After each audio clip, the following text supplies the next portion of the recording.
Boa tarde a toda a gente. Eu começo por agradecer o convite que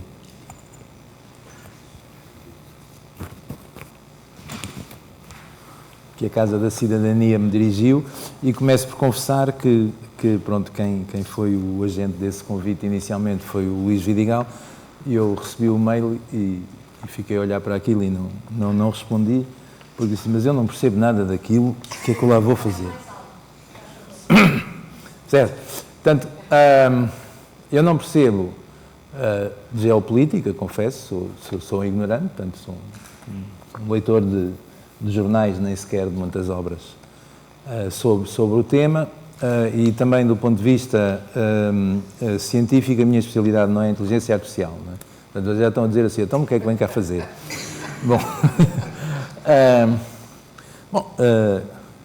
um bocado oportunisticamente, assim, bom, a Internet Society faz uma análise do estado da internet todos os anos e produz um relatório, e esse relatório, no caso concreto, o relatório deste ano, tem mais perguntas, ou tem muitos dados, e tem perguntas, não tem respostas, mas os dados parecem-me interessantes e estão, de facto, relacionados com esses problemas que aqui foram colocados, porque, digamos, o relatório chama-se a evolução da consolidação na internet. Portanto, a consolidação, eu não sei se é o termo correto em português para dizer isso, mas é a concentração económica e digamos, a alteração da estrutura da economia da internet,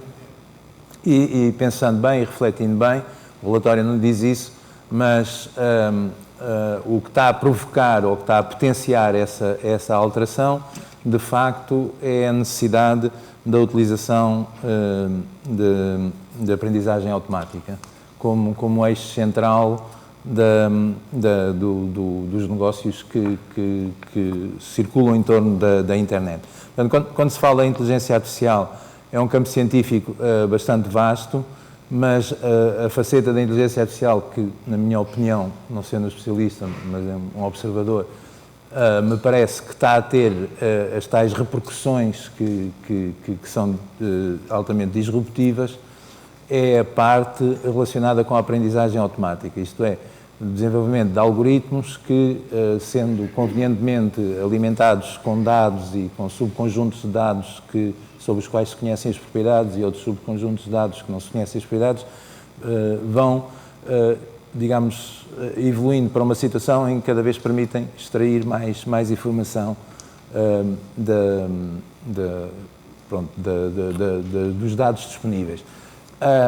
As aplicações são generalizadas e digamos, foram elas que potenciaram que a inteligência artificial saísse do nicho em que estaria, digamos, no final do século passado, porque se encontraram finalmente soluções concretas, viáveis para problemas como o reconhecimento da fala, reconhecimento de imagem, tradução automática, etc, etc. E também como é que o homem pensa, como é que eu lhe vendo isto, etc, etc. Bom, o que acontece, portanto, é que este tipo de tecnologia, digamos, é alimentada essencialmente por uma coisa que se chama, e é óbvio, dados.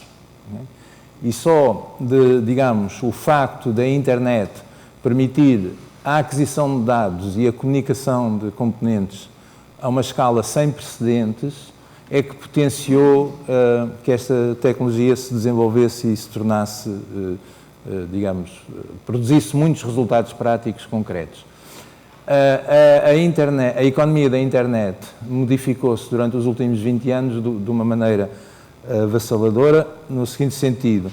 Inicialmente, a economia da internet, a economia propriamente da internet, a internet é uma rede descentralizada, e a economia da internet estava concentrada no problema do acesso à internet e da intercomunicação dessas redes. Portanto, quem dominava a economia da internet eram os ISPs e os carriers internacionais que asseguram a conectividade toda a gente. Essa internet, digamos, já começa a ser grande público, mas ainda não é uma internet de negócios a sério. É uma internet onde começam a aparecer uma série de empresas que substituem outras, um grande movimento, etc. Talvez a primeira grande empresa que surgiu nesse período, isto é, logo a seguir ao ano 2000, que representa uma coisa avassaladora, é a Google. A Google substituiu outro motor de busca, que era o Alta Vista, por a sua tecnologia de tratamento de dados e os algoritmos que utilizava serem de qualidade superior, mas também que os dirigentes da empresa inventaram uma coisa, ou copiaram uma coisa que permitiu uma questão extraordinária, que foi, eles pensaram que temos que aplicar o mesmo modelo de negócio que a televisão. O serviço é gratuito, pago pela publicidade. Em 4 anos, a Google, na fase em que se tornou comercial a sério, subiu a sua faturação em cerca de 3.000 vezes. É assim uma coisa exponencial, absolutamente avassaladora.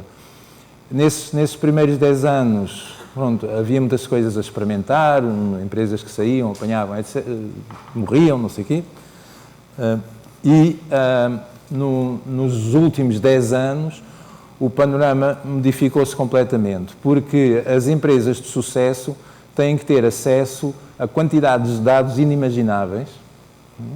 Portanto, o fenómeno do winner gets it all, que é um fenómeno que aparece na economia, mas que em particular nas redes é muito desenvolvido, que é aquele que ganha, aquele que é maior que os outros, tem fatores de escala e de custo que permite absorver todos os outros, porque os mete fora de combate ou os compra pura e simplesmente porque tem maior rentabilidade económica que todos os competidores. E esses fenómenos acentuaram-se nos últimos 10 anos por 2 questões. Digamos, o êxito de uma empresa desse tipo está associada à sua capacidade científica e técnica de extrair conclusões dos dados, à sua capacidade de os processar e à sua capacidade de os adquirir. Portanto, temos um movimento em que as empresas da economia da internet são simultaneamente os grandes players do cloud computing, okay? E estão a deslocar para o lado os carriers, ou seja, estão a enxutar os carriers até do negócio, e depois posso-vos dar dados sobre isso. Portanto, isto é uma tendência geral. Posso-vos dar alguns dados concretos que o relatório contém e que permite ver esse movimento, que, como eu vos disse, tem por raiz, de facto, a questão do valor económico, estratégico, militar, etc., dos dados e da aprendizagem automática. Portanto, as armas autónomas, os carros autónomos, etc. e tal, as câmaras de vigilância, etc., estão dependentes desse tipo de algoritmos de processamento de imagem e de capacidade de adquirir facilidade de tomar decisões. Okay? E, portanto, isso não está acessível nem ao grande público, nem às grandes empresas conhecidas. Está acessível a uma mão cheia de empresas que adquiriram essa capacidade e que, para o desenvolvimento do seu negócio, foram conduzidas a isso. Hoje em dia, o negócio da IA aplicada é controlado no Ocidente pelas empresas GAFA, portanto, se conhecem o acrónimo, a Google, Amazon, Facebook e Apple, enfim, Apple um pouco menos, pela IBM e pela Microsoft. Portanto, estas 6 empresas controlam o mercado da inteligência artificial nas suas diferentes facetas. Por exemplo, algumas destas empresas, como vocês se estiverem informados, para desenvolverem o seu negócio, criaram também uma estrutura de internet nova que se chama Cloud Computing. É uma estrutura de internet nova porque, digamos, ela tem a capacidade de modificar a própria estrutura da internet. Eu dou só um exemplo. A internet inicialmente é um conjunto de redes distribuídas, interconectadas entre si. Os grandes players que asseguravam a interconexão mundial são 20 ou 30 carriers. Hein? E a gente, quando acedia à internet e aos serviços de internet, acedia aos computadores longínquos de meio dúzia. O tráfego mundial hoje em dia é dominado em 50% por tráfego privado entre os data centers dos GAFA e depois já falamos também da China. Portanto, há uma alteração mesmo do funcionamento da internet. Não quer dizer que a internet se tenha transformado de repente numa coisa totalmente diferente, mas lá dentro a sua estrutura e o seu funcionamento interno está a ser alterado. Portanto, por exemplo, um dos fenómenos que é completamente diferente do ponto de vista do impacto na internet é que os grandes carriers internacionais eram nitidamente, não tinham interesse económico em ferir a neutralidade da rede. Transportavam dados. Enfim, depois quem estava na periferia poderia ter alguns intuitos, etc. Hoje em dia, 50% do tráfego internacional pertence aos data centers destas empresas que eu assinalei e elas só transportam os seus dados, digamos assim. Não transportam outros dados. Em termos de números, é preciso ver que há uma certa simetria entre a China e o Ocidente, porque no Ocidente há os Estados Unidos deste ponto de vista e o resto é paisagem. As pessoas não têm noção, na China há 3 players, que são a Tencent, a Alibaba e a Baidu, e para terem noção, a Tencent domina a maioria, a grande sistema de comunicações dos telemóveis naquela zona do mundo, tem 1.000 milhões de utilizadores ativos, portanto, e não é muito maior do que a China, e tem uma subsidiária, eu creio que é da Tencent, que faz serviços bancários a partir dos telemóveis. A Alibaba está mais internacionalizada, mas a sua dimensão não é do tamanho da Google, mas é uma fração razoável. E a Baidu é outra dessas empresas. Estas empresas têm uma característica que têm exatamente a mesma estrutura de funcionamento, capacidade, competências que as GAFA, portanto, que a Google, o Facebook, etc., talvez sejam de uma dimensão menor, talvez tenham uma diferença grande face aos outros lados, que é o entrosamento com o Estado. Portanto, todas estas 3 empresas são empresas que sabem quem manda. Okay? E se for, os planos estratégicos para o desenvolvimento internacional da China e do digital, etc., compreendem estas 3 empresas como agentes diretos. Toda a gente passou.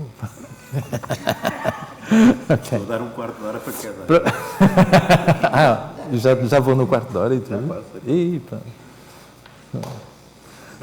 Para vocês terem noção, voltando agora ao Ocidente outra vez, a Google domina 90% do mercado mundial da pesquisa, 60% do mercado dos browsers, 90% do mercado do sistema de operação para telemóveis, o Android, a plataforma de vídeo YouTube, portanto, é a maior do mundo e tem 1.500 milhões de utilizadores de e-mail. Toda a gestão desta maquinaria depende, de facto, dos algoritmos de aprendizagem, além de muitas outras coisas, e dos data centers da Google e da sua rede internacional. A Google, hoje em dia, investe diretamente nos seus cabos submarinos, e eu até achei piada com um dos grandes investimentos da Google em 2021, partirá de Lisboa, que é um cabo submarino, até a África do Sul, privado da Google. Portanto, não é um cabo acessível aos carriers. A Facebook controla 4 das maiores redes sociais do mundo, portanto, muitas coisas que sou falar pertencem à Facebook e eles vão-nos comprando. Acho que o mercado de publicidade digital é dominado a 70% a nível mundial, se fora a China, pela Google e pelo Facebook.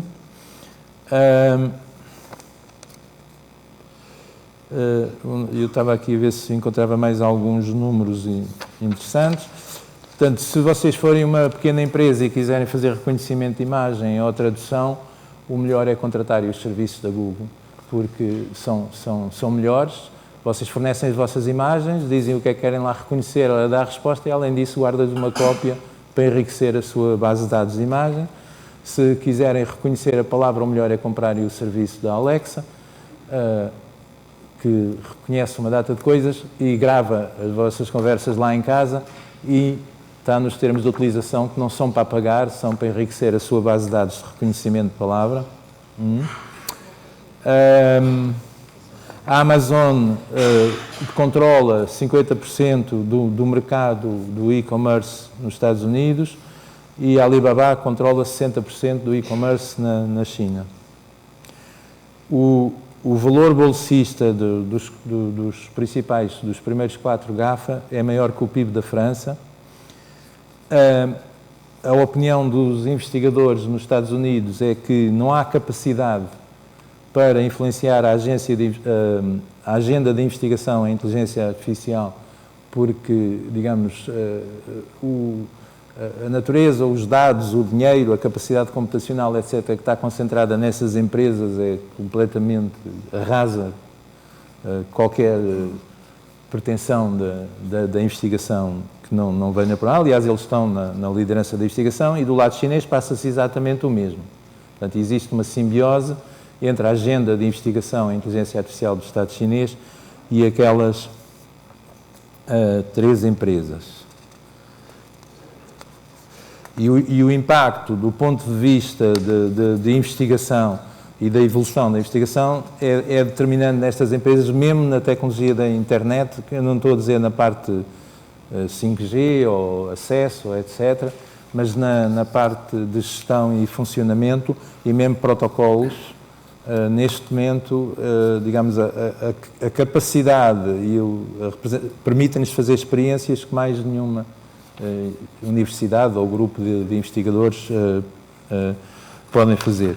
Portanto, parece-me que, sem perceber nada do assunto, que de facto a IA está profundamente enraizada nestas questões e eu pessoalmente, assim, por observação e pelos dados que vos disse, basicamente os Estados Unidos parece estarem a perder a sua capacidade, mas não é isso que se passa na internet, nem na investigação científica em IA, nem na sua aplicabilidade, e é provável que muitos Estados, inclusive o Estado americano, comecem a ficar dependentes destas empresas para fazerem os seus progressos científicos em termos de armamento. Okay? E também, na minha opinião, mas aqui já é uma opinião de ignorante, não me parece que, digamos assim, o fenómeno chinês de entrosamento estas empresas e um Estado e um partido seja totalmente alheio no Ocidente. Porque se a concentração económica é assim tão grande, não é? E etc., para um observador empírico, pronto, acho que... Obrigado, diretor.